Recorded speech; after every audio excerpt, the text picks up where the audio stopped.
Well, I think that the food production system is got a lot wrong with it. The cost of maintaining that system are spun off into the adverse to the environment, to the welfare of the animals, to the rural communities, and it's simply not working.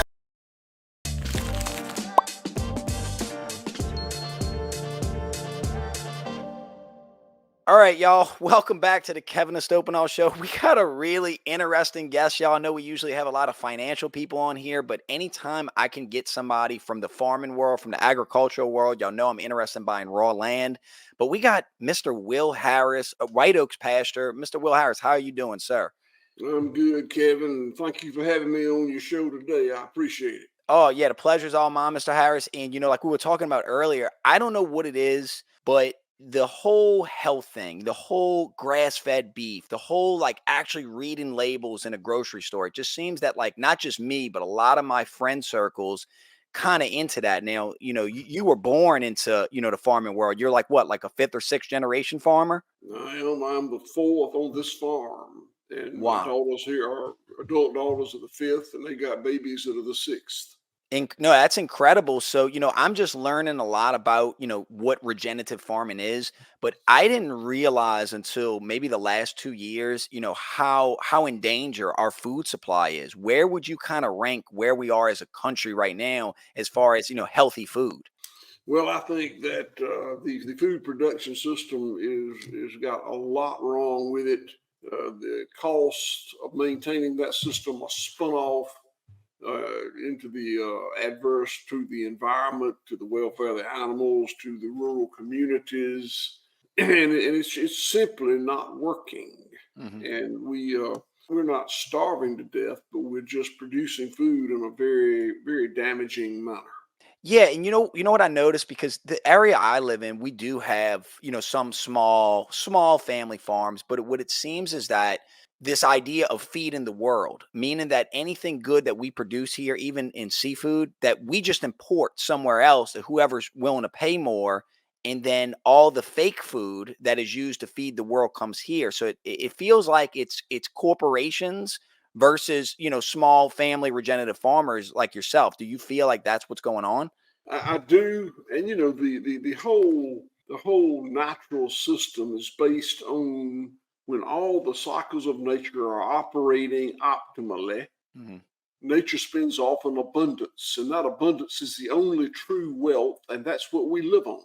mhm, And the cycles of nature are the water cycle from rain, the energy cycle from the sun, the mineral cycle in the soil, the microbial cycle, the carbon cycle, on and on. All these cycles operate in symbiotic relationships with each other. Go back to the era of the dinosaur. Think about all of the coal and oil and natural gas that's sequestered in the earth that that came about when the cycles of nature were operating optimally in that era. I mhm, mean, can you just imagine how thriving the world was, mhm. and compared to today, and especially when you consider the damage that we've done since World War II. That was a game changer. And Mhm. that's when my dad industrialized this farm, and we broke the cycles of nature. We used wartime technologies, what the How bomb making technology made fertilizer, mhm, nerve gas mhm. technology made pesticides, on and on. And we just been breaking the cycles of nature and living beyond our means, and it will come. It will catch up with us. Maybe not during my lifetime. Maybe my children. Maybe my grandchildren. But it's approaching. Yeah, Mr. Harris, and it's maybe we had, like you said, we haven't seen all the damage and effects from, companies like Monsanto's, all these pesticides they're putting in everything. But, like what we are, like you said, that, the earth is its own atmosphere. It's regenerating on its own, and it's its own ecosystem. And, one thing they like to say a lot is that, cows are bad for the planet, or cow farts are bad on the planet. And, it's like cows, that is the planet, that is the environment. And maybe it's the corporations that are actually causing the damage, but blaming it on nature. Well, it is pretty incredible to me that we have blamed climate change on so a big percentage of it on cattle. Hmm. When cattle, ruminants, sequester more carbon than anything else I know of. Hmm. When all if you just think about the now let's be clear. We're not talking about confinement feedlot beef.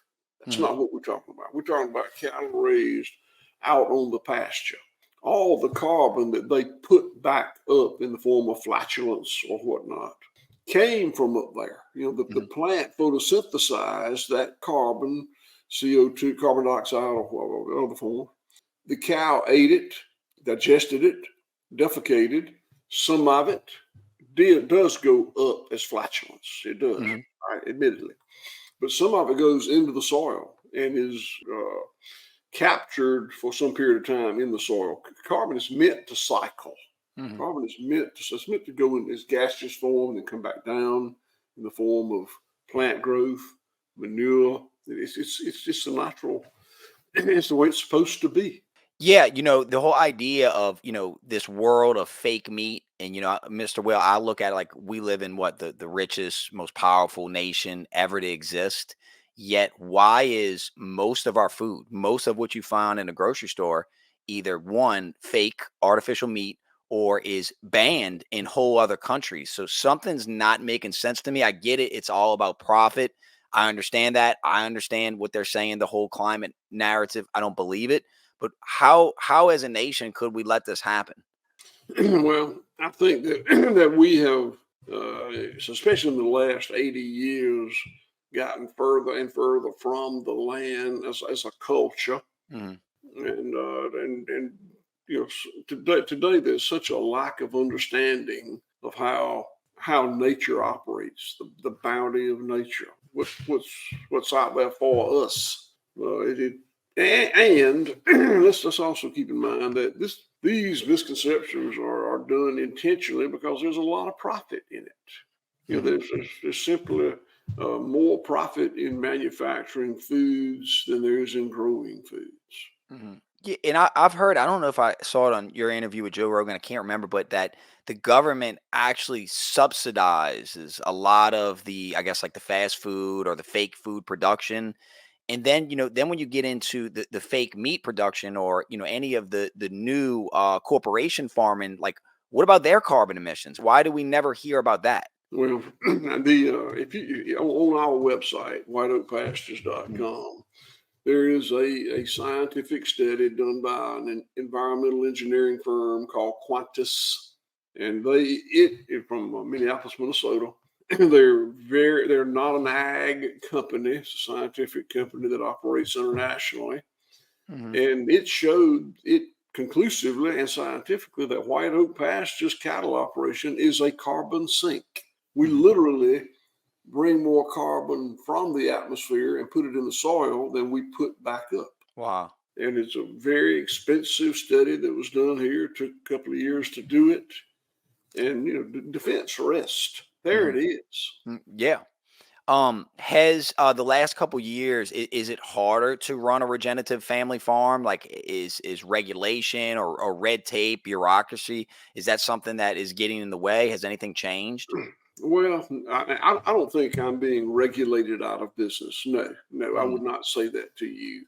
Uh, Operating a farm like this has a very poor return on investment.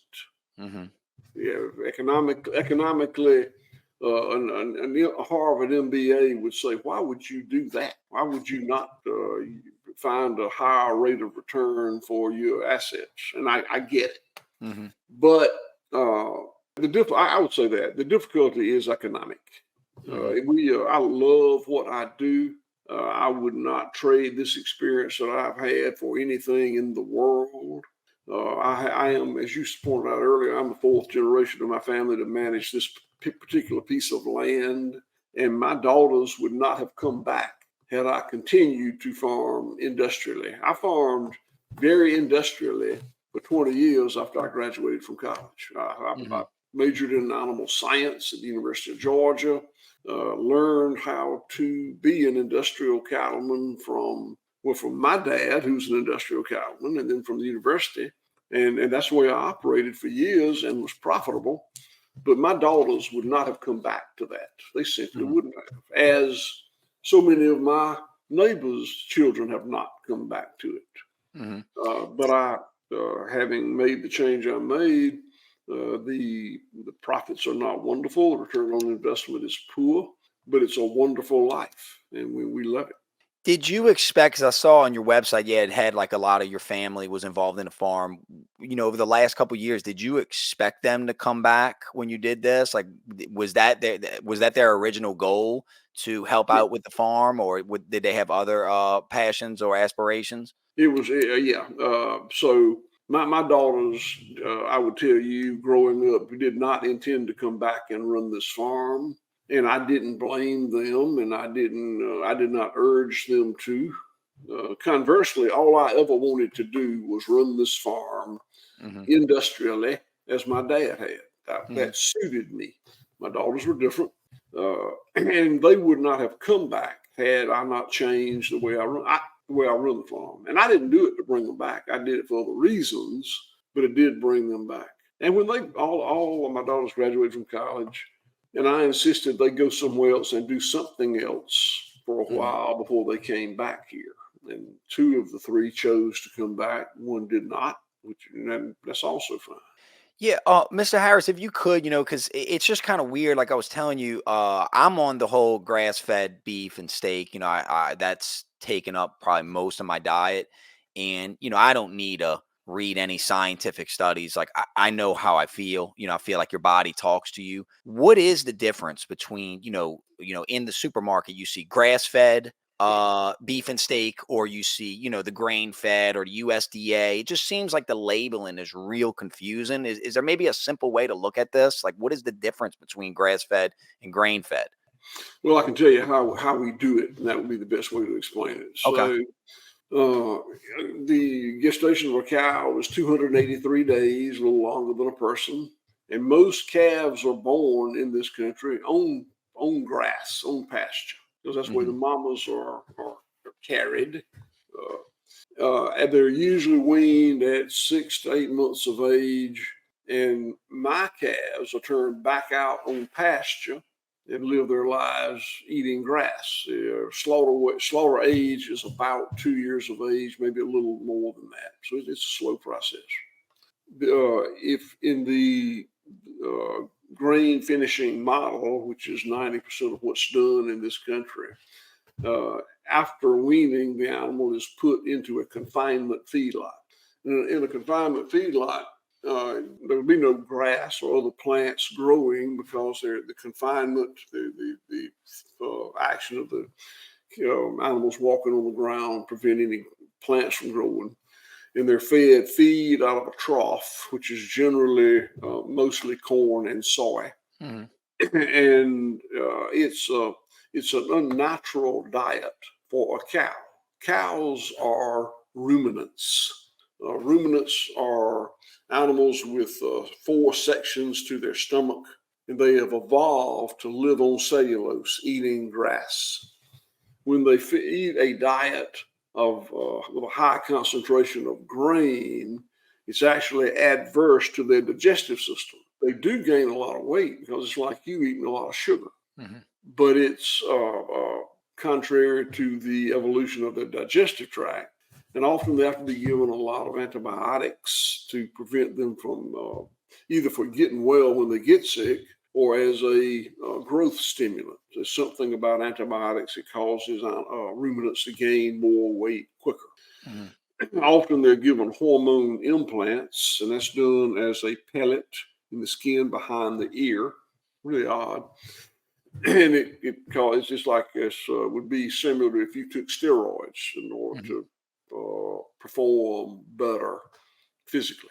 The problem that I think is, and there are a number of problems with all this stuff, but probably the most in your face uh, part of this program is the fact that that lifestyle for that cow creates an unnaturally obese creature that would never exist in nature. Mhm. A 14-month-old grain finished cow from a feedlot might weigh 1,400 pounds. It would be an unnaturally obese creature that would never occur in nature. It would be like a guy 6 feet tall that weighs 450 pounds. Mhm. And then it's an unhealthy creature. And it would the life expectancy of a cow is 20 something years. That's normal life expectancy. Mhm. And if you took a 2-year-old animal in a feedlot and granted him a pardon to not be slaughtered, but just left him in the feedlot, and he wouldn't live many more years. He would never see 20 years of age because he's dying of all the diseases of obesity and sedentary lifestyle that kills most of us. Yeah, and when you think about all the new diseases and conditions and disorders and ADD, all this stuff, and it's like, well, a lot of this stuff didn't exist until the corporations, it seems like, really took over farming. And it just seems like now, we've trusted the corporations and we've trusted them with our food supply. And now, like, we learn all of this. And like you said, it might just be too late. Like the damage is done. But Mr. Harris, what I'd want to ask is, like, is it possible, like, your method of farming or regenerative farming to scale, not just your farm, but other regenerative farmers, could they scale in order to essentially feed the world? Like, or is this possible? That's a great question. I'm going to answer it, but I've got to give you some other background Mhm. information. First of all, the industrial food production model that's feeding most of us today is very linear. Mhm. Mine is very cyclical. A linear system can be scaled up, and that's what we've done. We've scaled up our food production system. Mhm. A cyclical system like mine does not scale nearly as well, but it's highly replicatable. White oak pastures is probably as big as it needs to be. We have 170 employees and so 20 Wow. something million, 20 something million dollars worth of products a year. And I don't see us growing. We're bigger than I ever thought we'd be. And I don't think others should be any bigger than this either. But Mhm. it's highly replicatable. There could be a white oak pastures in every farming community in the United States. And I think there should be. So I do think that the ability of this kind of farming to feed the world exists, but I do also think that the earth has a carrying capacity, Mhm. and I don't know what it is, but there can be too many people for this form of food production to feed them, or industrial food production to feed them. The industrial model that's feeding us today has incredible production capacity, but a lot of the costs of operating that model are spun off. There's a dead zone in the Gulf of Mexico. I'm about 80 miles from the Gulf of Mexico, where it was a great oystering uh, sea for when I was a kid. Mhm. And they don't have oysters there anymore because the pesticides and chemical fertilizers and other inputs from industrial farming go down Spring Creek to the Chattahoochee River to the Apalachicola River to the Gulf of Mexico, and then you can't oyster there anymore. Mhm. So there are costs in this uh, industrial model that we're not facing up to. Mhm. You hear a lot about Roundup and other pesticides. It's just out there. In people's bodies, in the water supply, in the polar ice caps. So the unintended consequences of the food production system that's feeding us now are not recognized, Mhm. and the costs are not being borne by that food production system. It's being spun off for everybody. Yeah, so so what you're talking about, that dead zone in the Gulf, I believe that is where the Mississippi River meets the Gulf of Mexico, and it's actually getting bigger. I live right outside of New Orleans. Obviously, we've dealt with the BP oil spill. but this glyphosate, this Roundup, this issue, obviously, you're seeing all these stories of, people getting these cancers and everything it's causing. But, I think the most disturbing to me was, I believe they took like some blueberries or some, some type of berries or grapes, and they washed the berries and grapes off thinking, you're getting the pesticides off, but the inside juice of the berries was enough to reuse as Roundup on new crops. That's how much was embedded in it. So it's like, we're poisoning not just our water supply, we're poisoning our food supply, and it's not even the most nutritious food. So like, where's the benefit besides profit? And do you think anything will ever be done? Well, I think that the pesticide industry, the food industry, the big ag industry has incredible support in Congress, in Hmm. politics. And I think that if we see change, it won't come from legislation.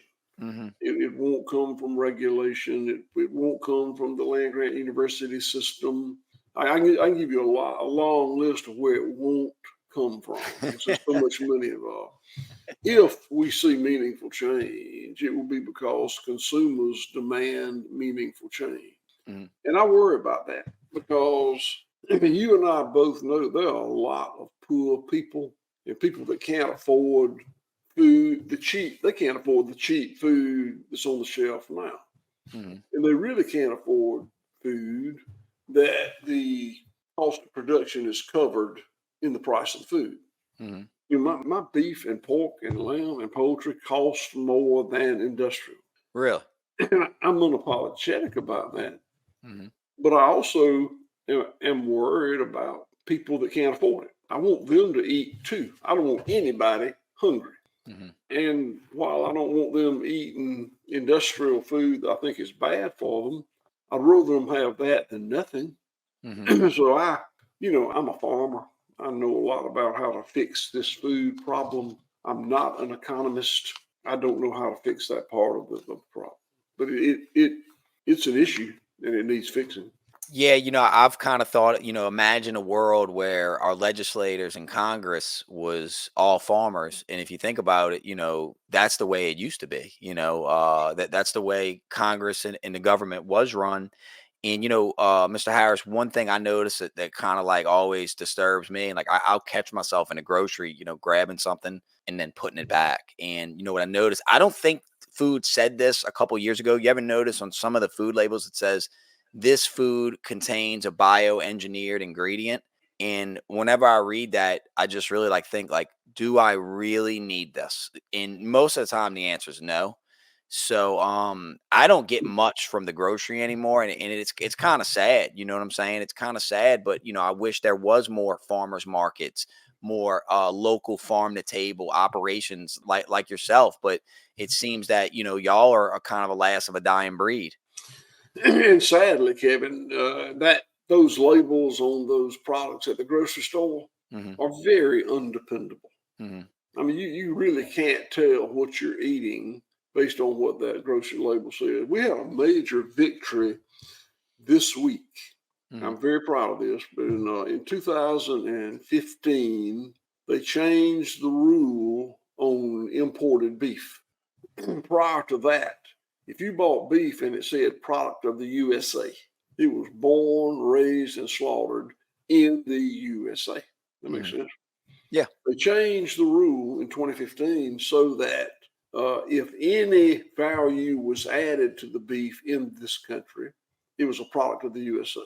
Hmm. So since 2015, 9 years, we've had beef and other products too, but beef's what I know about coming into the country from 20 other places, but labeled product of the USA, proudly labeled product of the USA, which was just intentionally misleading.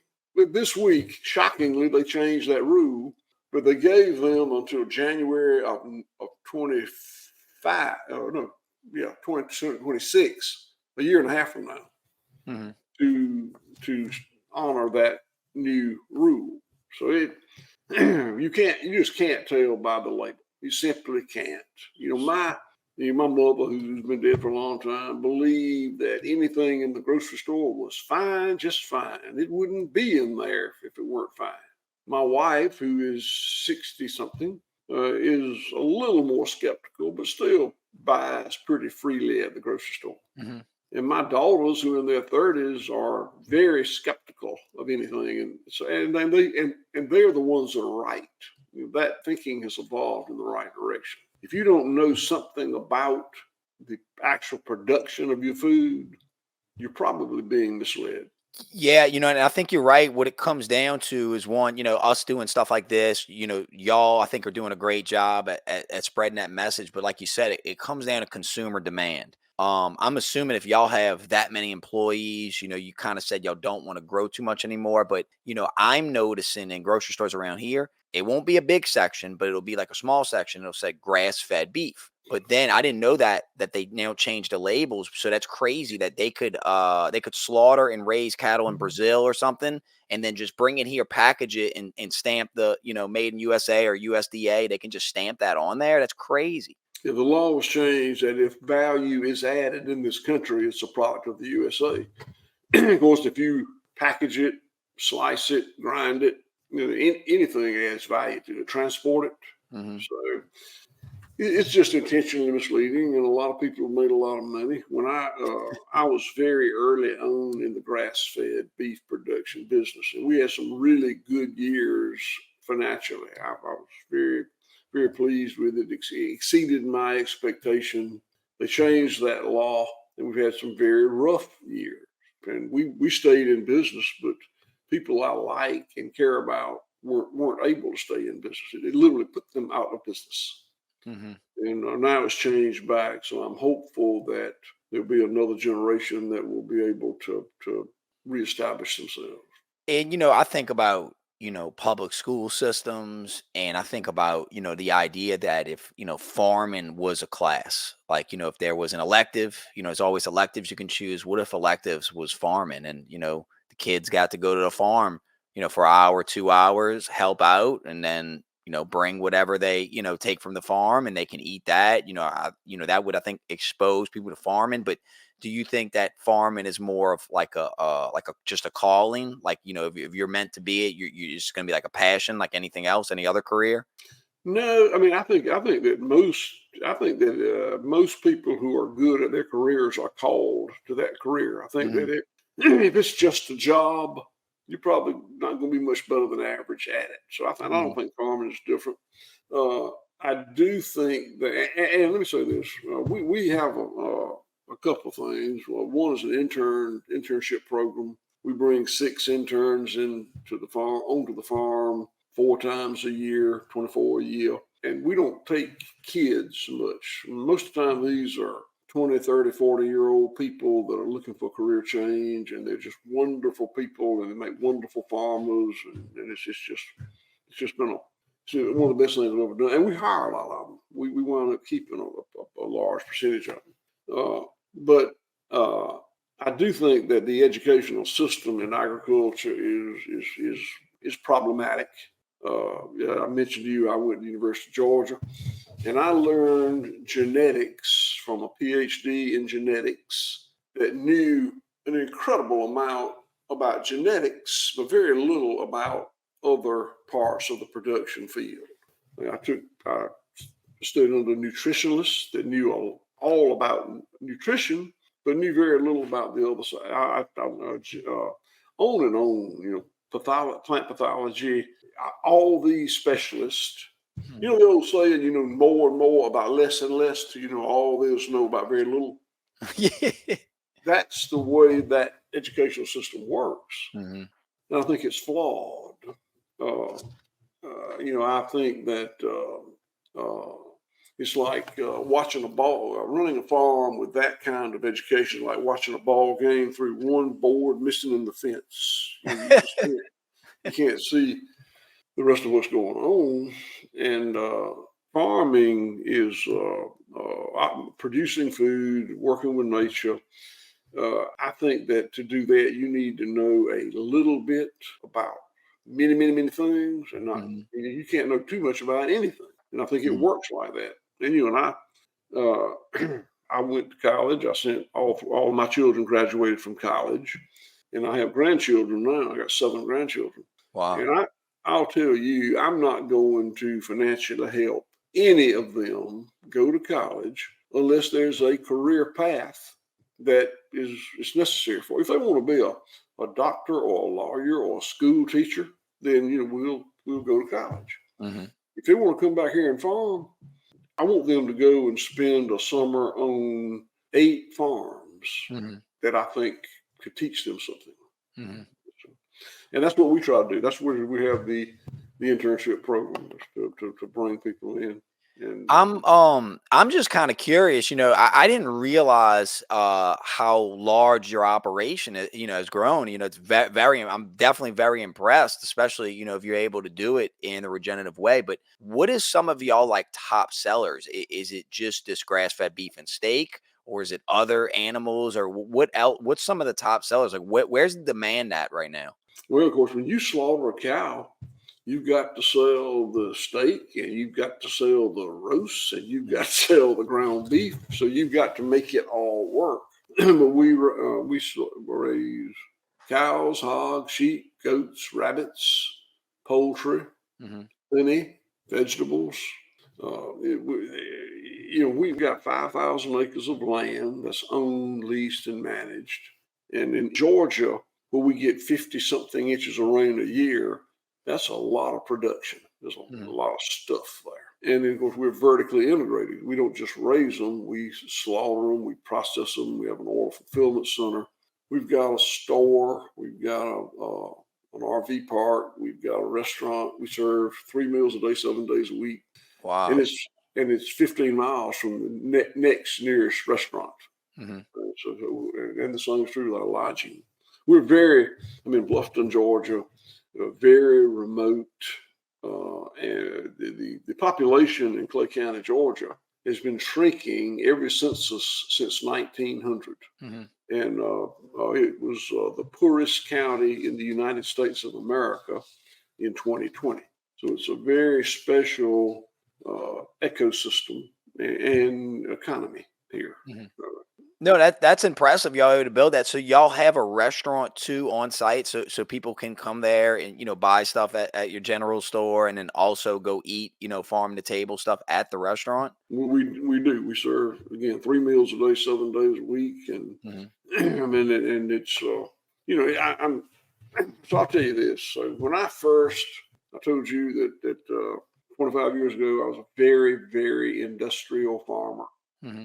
A lot of chemical fertilizer, a lot of pesticides, a lot of hormone implants, a lot of subtherapeutic antibiotics, very heavy handed with the technologies to increase production. And it changed fairly abruptly, started moving back the other way. And when I did that, it was very short sighted of me. I didn't realize I could go broke, but I could have and would have had the timing. I've been so lucky. Hmm. But when I did that, when I made that change, I had 3 or 4 minimum wage employees and produced nothing except grain fed beef. That was Hmm. my only product. I was one little segment in that grain fed beef chain. Hmm. So I started moving away from it and adding other species. And when I did that, it was because I was focused on improving the land and the animal. That had Hmm. really become my 2 passions. Hmm.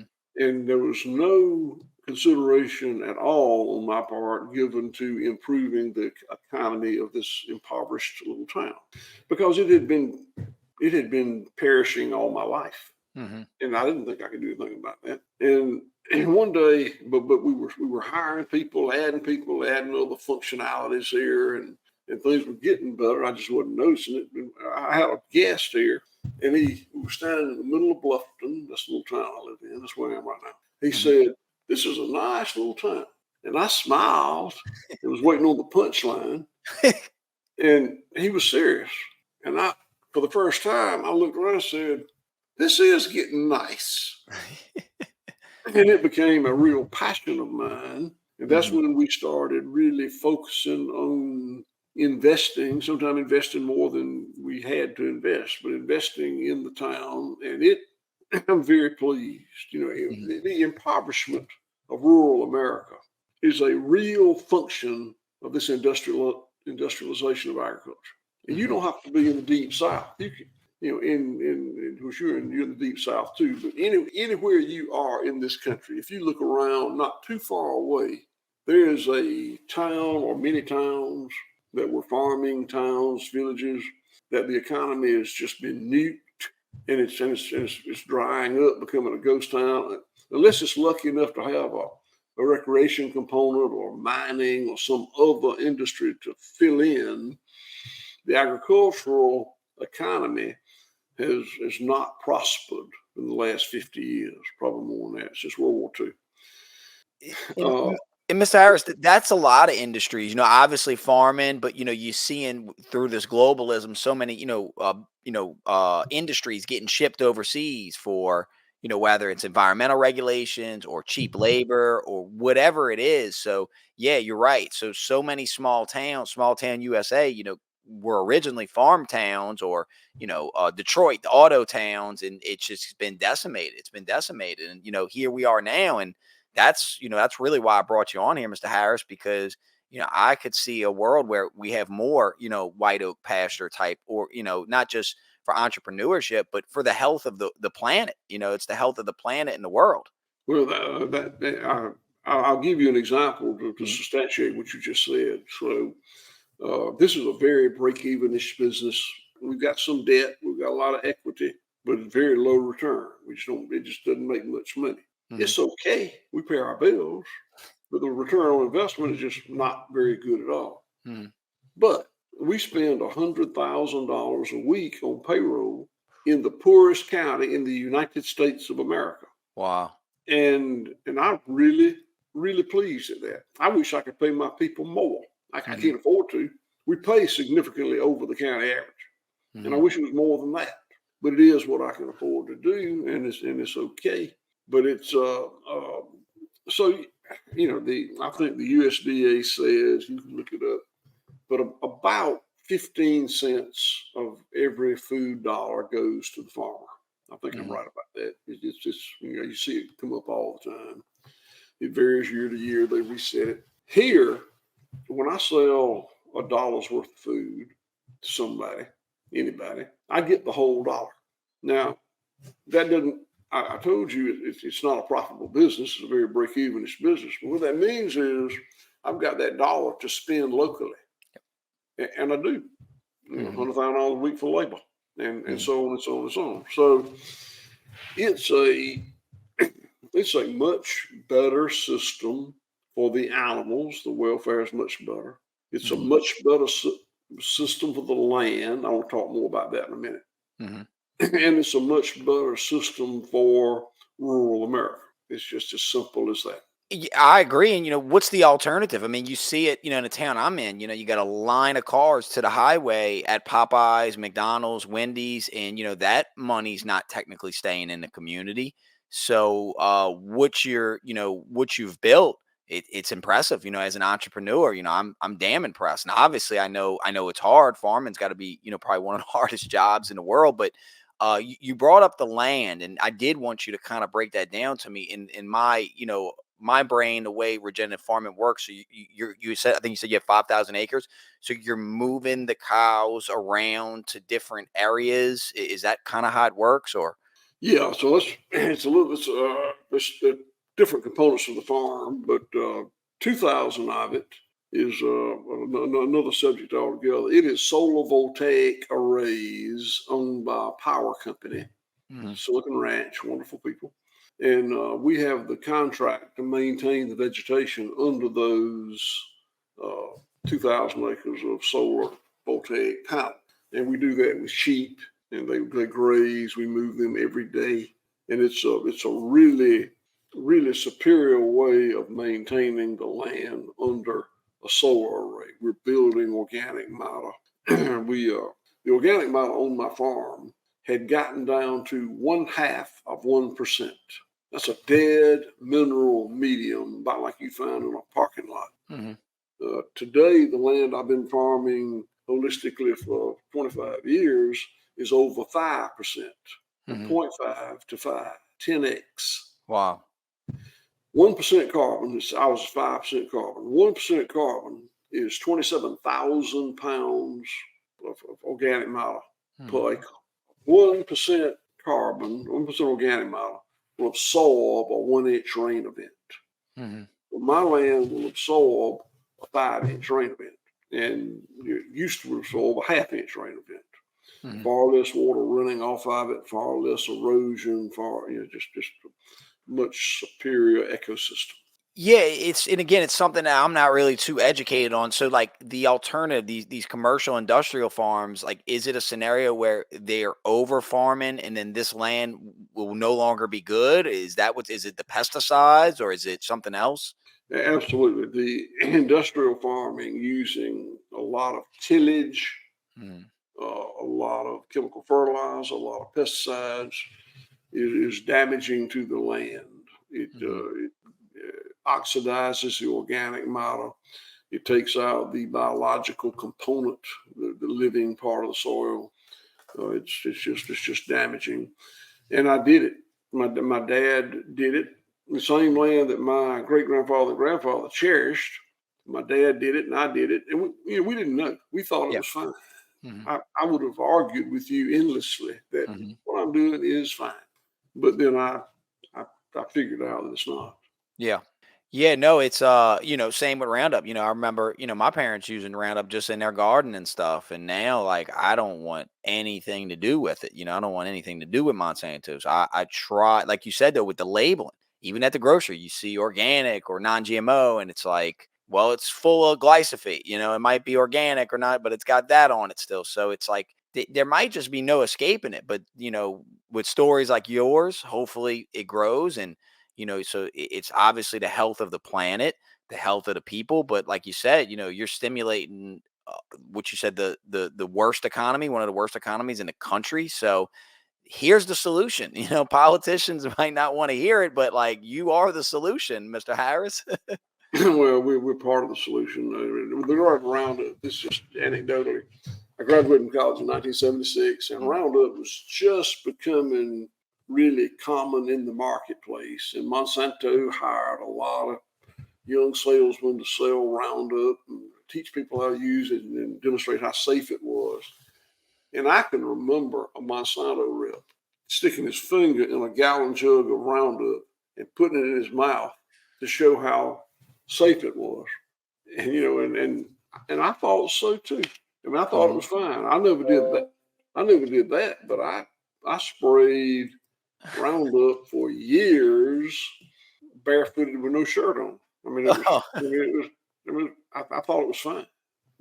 I Oh, same with benzene. I know people that, would use benzene to wash their hands with, you know what I'm saying? So not knowing the dangerous effects of benzene, but yeah, same with that. And we get more new information. But yeah, like you said, these corporations and then the lobbyists, and like you said, the politicians are definitely on, their side. They're not on the small farmer or the small entrepreneur side, but I think there's a demand. I think the demand, I think it is, I could be wrong, that it's rising for your products, for grass-fed beef and steak. But that's really gets me wondering, like for an operation your size, it's not all just people like me buying it, right? Are you selling to grocery stores? Are you selling to any wholesale? My business has become, when I started this grass fed beef business in the late 90s, early 2000s, Mm, I was purely wholesale. mhm. I told you I'm in the poorest county in America. I didn't have a local market, I didn't have a local store. I was just raising grass fed cattle and having someone else slaughter them and selling it to Whole Foods Market. I sold Whole Foods Market and Public Supermarket the first pound of American grass fed beef that they marketed as American grass fed beef. Wow.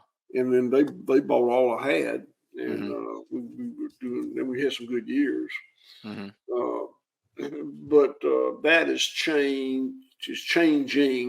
Last year, for the first year, we sold a lot more product direct to consumers than we sold wholesale, and I think that probably will compete. Will continue. have a website, online store, and an online order fulfillment center. And that direct to consumer, I think, will probably continue to be more and more of what we sell. I'm not happy about the way we sell our product. I told you we sell 20 something $1 million worth of product a year, 28, Hmm. I think, and that's enough. That's all I want to sell. Hmm. But I want to sell it here. And sadly, I ship product to 48 states, Hmm. and I'm grateful for those people's business in those distant states. But I really want them to have someone in their market, and I need to sell the same amount of stuff. I Hmm. built all this infrastructure. I can't sell less, but I don't want to compete with people, farmers, ranchers in Maine and Oregon and New Mexico. I don't want to do that. I want them to have their markets, and I want to have mine. But it Hmm. is what it is, and until more people decide they want it, I got to go as far as I got to go to sell enough to survive. And Mr. Harris, I haven't exactly looked at all your prices, but I know that, if you go to the grocery or if you go to a fast food or any restaurant, their costs are really going up. You know what I'm saying? So I don't even think you can save that much buying like a direct to consumer model, like buying from y'all, than buying from, one of the local grocery stores. I mean, I don't think you're really saving that much. I understand, some people are pinching pennies and they need to stretch their money a little longer. But, if you're buying, bulk, ground beef really isn't that expensive. And take it from me, y'all. I can taste the difference. I can feel the difference. And once you taste it, there's really no going back. I don't think, but there's no going back for me, even if I have to pay 50 cents, a dollar a pound more, right? Because I look at it like if there's anywhere your money's going to go, you should want to put it in the best fuel for your body, right? Your body's a temple, your body's your most important investment. So, having locally sourced good grass fed beef, that is probably one of the best things you can invest in, I think. Well, thank you for saying that. I am price sensitive because I do come from such an economically impoverished part of the country, and I Mhm.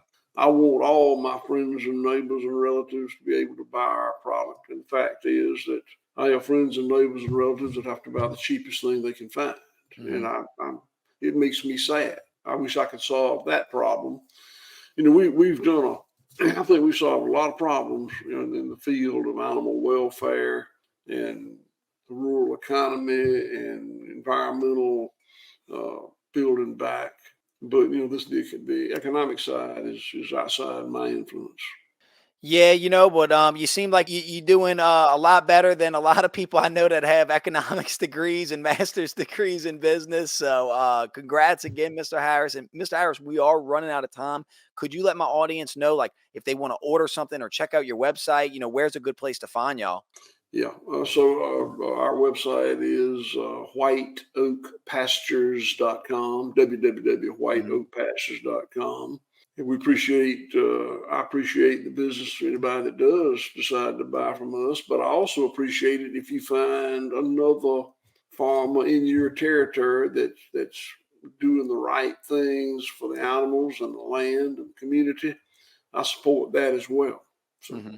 thank you, thank you very much for having me on. I appreciate the opportunity. I love that message. And, Mr. Harris, who knows, maybe in 6 months or so, I'd love to check back in with you. And, I hope that you actually grow your operation. And I hope that, videos like this spread the message to, like you said, more local farmers to do it your way and, build up their small towns. But anyway, y'all, I'm Kevin Estopanol. This is Mr. Will Harris. Y'all make sure to give him a follow. Y'all, we are out. Y'all have a great day. Peace.